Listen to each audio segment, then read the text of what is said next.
Bright Beauty. Every student matters. Hello and welcome back to our English class, my dear students of class 7. Today we will be doing a topic under composition, and this is English subject which comes under grammar, and we have a topic called notices. When you hear the word notice, you might know and understand what a notice actually is, but as a whole, I want to explain this topic in detail because in your daily life, you are going to be needing this. You might have seen in your school how notices are served by the helpers in the school, right? So we are going to be doing on a notice. And you will find this in chapter 14 of your English grammar and composition textbook. You will find this under the topic of composition. You will have so many writings, but notice is a very important topic under that. First of all, let us discuss what a notice is, okay?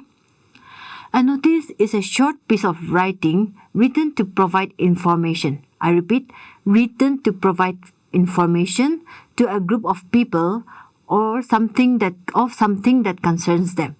That means something that they need to know. If you are in a school and a notice is served in a department which does not concern you, you may not need it. But as long as you are a part of that group, you will be needing that notice. Because if a certain notice is given, maybe you want to have a social work, and unless you know that notice, you may be absent from that work, or you may be late, or so many things may happen. So it is always very important to serve on a notice prior to an event that is coming up. And then it is also to announce sale, inauguration, disruption in public utility services, etc. To announce a sale. If there is a sale going on, maybe you are running a business and then you want to have a sale day where you can sell all your products at 50% discount, I'm sure the public should know. Even if you want to give an offer, unless you serve the notice or unless you serve the notice to your staff, they cannot pass on the message, which will be of no point for you to have the sale. Or an inauguration, if you are going to have an inauguration of a new building, or maybe you have set up a new computer lab in your school and it is going to be inaugurated, notice have to be served to the teachers as well as the staff and the students. Because unless that is done, just a group of teachers or a handful of teachers knowing about that will not help the function to be a successful one. Alright? And the next one is disruption in public utility. Example, for a single day, if the city bus services are going to be stopped, but unless the public gets to know about it or the drivers get to know about it, only the owners knowing it will not know. Because the drivers are going to be the main persons there. If they do not know about this notice and they just come plying in the streets of the town, there may be a lot of inconveniences to them as well as to the authority. Or if the public does not know about this, they will go expecting to have the city bus services as usual, but to their disappointment, if they find that the bus services are not going to continue, they would not be prepared for it because the fare of the taxis will be different again. So it means disruption in public notices, in public utility service. Okay, notices are generally used by institutions. Yes, this is what we were discussing about, such as schools and colleges, banks, shops and showrooms, government departments, etc. I repeat, notices are generally used by institutions such as, you can all follow me in this reading, schools and colleges, banks, shop and showrooms, government departments, etc. Since you are at school now, you know how important a notice is. When you are in the classroom and then someone brings the notice to you, you know how a notice is served, right? If tomorrow is going to be a holiday, or if there is a holiday coming up, there will be some people coming to you with a register. Notices can be served in so many ways, okay? But there will be someone coming to you with a register, writing some information from the head of the institution, maybe the head teacher or the principal. This is how a notice is served. Or when you grow up, some of you are going to be working in the banks, some of you are going to own shops, some of you are going to own showrooms and so on, or you might even be working in a government department. In that case, it is important for you to know how to draft a notice. There is always a certain rule for writing certain things, and even if you want to convey the message, if it is not done in the proper way, that cannot be considered as an official notice. It will be just like saying with a word of mouth that is going to have less weight. All right, that is why you need to know how to write a notice. As a student, you may be a student leader in a few years time. You're in class 7, maybe if you're studying in a middle school, class 8 will be the highest. So in that case, you as a student leader may have to pass on a notice to someone else. Or if you become the head of an institution, you will have a quite lot of work to pass on a notice, because as the head of the school, you need to pass on the information on time, and you cannot go to each and every classroom declaring that tomorrow is going to be a holiday, or declaring that the next week will be examinations coming up, and so on. That is why a notice is always very important in your daily workplaces, maybe in the shops or offices or any kind of workplace. Notices are very, very important. And some points to be kept in mind. Okay, we will all read this together. It must always be enclosed in a box. Okay, this is missing there. It must always be enclosed in a box. The language has to be formal. I repeat, the language has to be formal. Next point, a notice is always written in the third person. I hope you know what is a third person. I have darkened this two words, because this is going to be very important. You cannot say, I am going to inform you. You don't start your notice like that, okay? The way you should start a notice is, this is to notify, or this is for the notification of everyone concerned that the school is organizing an annual school day where the students are invited to come up for skit competition maybe, or skit performance. So interested students may submit their names to so and so, maybe to your school cultural secretary, or maybe to your class teacher, and so on. So it has to be in the third person. You cannot write, I am inviting you. Not like that. This is to inform all the students. Third person means it does not involve you, it does not involve me. Okay, we know that in grammar, I and you, I is the first person, you are the second person. Okay, so that is why you will not use these two words. You have to use the third form, or you have to use the third person in writing a notice, not only being formal. Using formal language is important, and also writing it in the third person. It has to be short and clear. It has to be short and clear. Remember, you are going to write your notice in a small box, and then everything has to be short but clear. If you write a long notice, people will not have time to look at your notice. That is the reason why it is important to make our notice very short and clear. And this is the format of a notice. Okay, name of the issuing authority. I repeat, name of the issuing authority. Example, since you are a student of a particular school, you can write the name of your school here and leave a line. Remember this, leave a line. There's a word like that. So if you're using a ruled copy, you should always leave a line after writing the name of your school. Or if you are the colony chairman, or if you are the village chairman, you can write Dash Village Council, so and so Village Council, XYZ Village Council, or Office of the Chief Minister. If you happen to be the Chief Minister, leave one line space. The next will be notice. And NOTICE has to be written. It can also come in the middle, okay? It can also come in the middle. And the date of issuing the notice. Remember, there will be 2 dates that you may need to write in the notice, or even 3 dates, but we will discuss that later. The first date should be the date of issuing the notice. If you are serving the notice today, you can give the date of today. Okay, and then the next one will be heading. Heading can also mean a subject. You do not have to write SUBJECT for the subject. Just write the subject straight away. If you are serving a notice for dance practice, you can just write dance practice in a short line. Dance practice is just 2 words. You can just end your heading like that. Leave one line again. That means you have to leave space. The content must include. Remember this one. Content must include what, when, what is the reason that you are sending the notice, when is it going to be held. If it is going to be a function, you have to mention the date, where, you have to mention the place, and then eligibility criterion. Okay, that means who are the students or who are the persons that can participate in that event. If you are inviting students for a dance practice, I'm sure you cannot call the whole school to come, right? So you can say from classes 5 to 7, students from classes 5 to 7 can submit your names to the cultural secretary. Example, in that case, you have to give the people who are eligible. That means people who are fit to participate.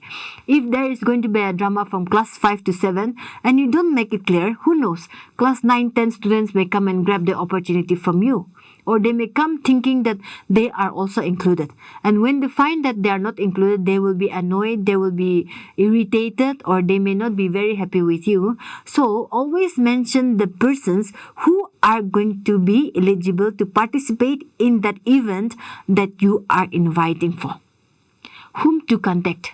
This is very important. You have to give your contact number, or you have to give your name, your class. If you are a student, you have to give your class. Or if you are the colony chairman, you can say chairman of such and such colony, give your contact number so that people will get to know more details. Because in this short notice, I'm sure you cannot give everything, or there may be some people who read the notice but they have not understood. In that case, what do? They will call you up, or they may come to you and ask what are the things that are required, where to contact.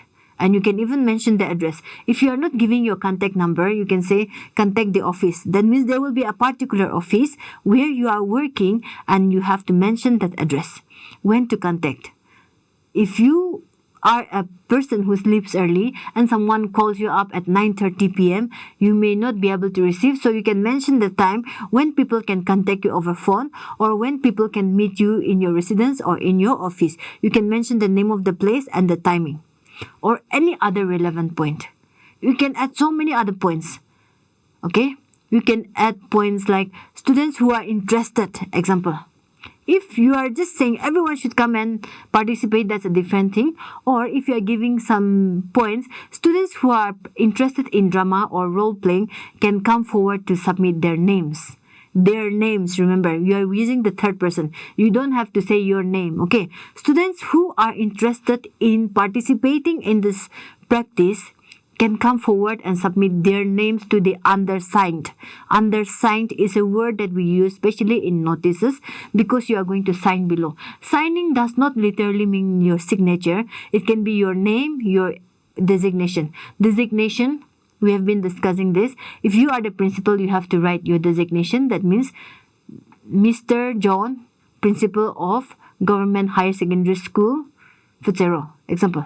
You can use those kind, and your signature should be above your name. Remember, signature with date is what I always say. Your name should be given with signature. Okay? So these are the things that you have to follow. That is the format of a notice writing. I will even show you how, and this is a sample notice. Okay? St. George High School, Chennai. You see, notice is given there. I said that an NOTICE notice can even come to the middle of your page. So this is what I have done. And the next is the date of issuing this notice. February 2, 2015. Change in school timings. That means by reading the heading, you know that there are going to be some changes in the school timing. Right? So the heading can be short and understandable. Just by reading the heading, people will get to know the main idea of why you are serving this notice. The management has decided to change the school timings for the convenience of the students and the staff. It's not written, see here, principal is the person who is serving the notice, but he is not saying, I am changing. Isn't it? I told you that the first person and the second person will be avoided. We have to use the third person. That is why he's saying the management has decided to change the school timings for the convenience of the students and the staff. The new school and office timing will be as below. Teaching staff will have to come from 9 a.m. to 2:30. Non-teaching staff will be from 10 a.m. to 5:30. The above timings come into effect from March 2015 onwards. The school buses will ply accordingly. That means according to the timing, even the timing of the school buses will be changed. If you are a person who goes to school by bus, you have to keep that in your mind. And you have to write your name and your designation, and signature should be above your name. This is how we should write a notice, okay? And the next thing is posters. Notice and posters are very close to one another, okay? But they are slightly different. Notices are formal letters, or not formal letters, formal information that needs to be passed to a certain group of people. Whereas poster are usually large hoardings or writings to be put up on the walls. You see, while going to the town or while going to the market, you see so many pictures that are posted. When I say posters, some of you may think that I'm referring to pictures. It is not only pictures, okay? Posters can be any kind of writing, but they are not going to be a paragraph writing. They will just be one single line or some points that you want to let your readers know. It can be for the common public. There are large hoardings or writings to be put up on the walls or displayed on the notice boards. Posters can also be pasted on the notice boards. If you want to bring up, if you're advertising for an upcoming event, and there are some people who do not read notices, but when it comes to poster, they are also attracted to it because the way a poster is written is slightly different from the way a notice is written. In that case, posters are usually catchy and attractive to the readers.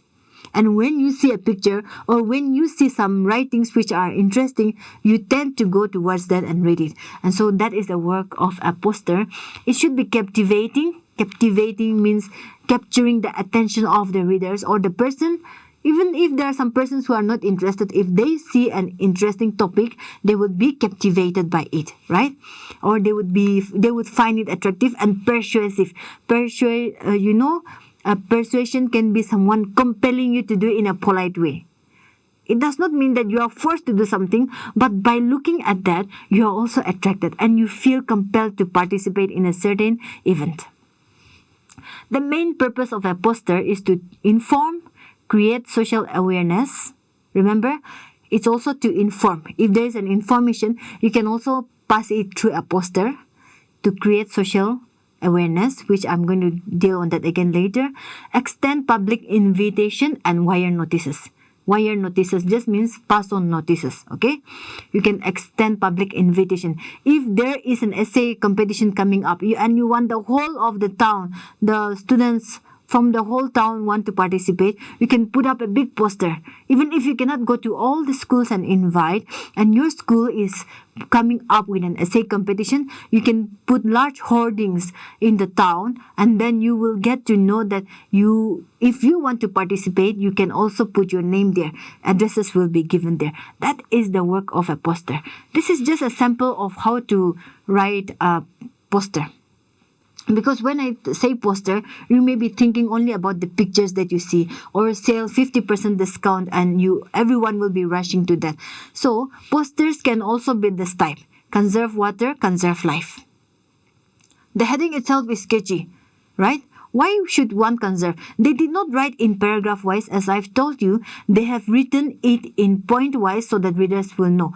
Only 1% of the world's water is available for consumption. See, just the first line itself, it is getting attention of the readers, right? Only 1% out of 100, if only, example, out of 100 drops, if only 1 drop is potable, that means that can be drank. How scarce is our water, isn't it? It helps in reducing pollution. If you conserve water, it will also help in reducing pollution. We must ensure a safe water supply for future generation. If you drink all the water now, what will your children drink? They cannot survive, isn't it? So that is why it is important to conserve. Saving water saves money. Some of you may be thinking, how can saving water bring money? Example, for the people living in places like Kohima, where water is scarce, water scarcity problem will be there. And so, in that case, you need to buy water. If you don't waste water, you don't have to buy water again. You may if you're using certain amount of water in a week, you may extend it to the next week. Or saving water in so many ways can save your money. Okay? Ways to conserve. Take shorter showers. So you don't have to take a long shower just because you are enjoying the bath, right? Turn off the tap while brushing. That is something that we can all do. Many people have the habit of keeping the taps on while brushing. And use a bucket instead of a hose to wash your car. Using a bucket can save water. You don't have to use a hose so that you can spill over the whole car. Use a bucket, which may be a little inconvenient, but you are doing it for yourself as well as for the future generation. So these are some ways that you can put on posters, and you can also add pictures. Every drop counts. See, these small phrases. Every drop counts. You think that a drop of water is nothing, but every drop counts. And giving this picture, and the picture again is attracting the reader's attention, isn't it? And so, with this, we are going to end our class for today. I'm sure you have learned the difference between a poster and a notice, right? A poster and a notice. So, it serves its own purpose in different ways, but the main purpose is to convey your message to the readers in a clear-cut way, so that they will also learn the purpose. They will also get to know the purpose why you are serving it, and they will follow it accordingly. Thank you so much for listening to me patiently.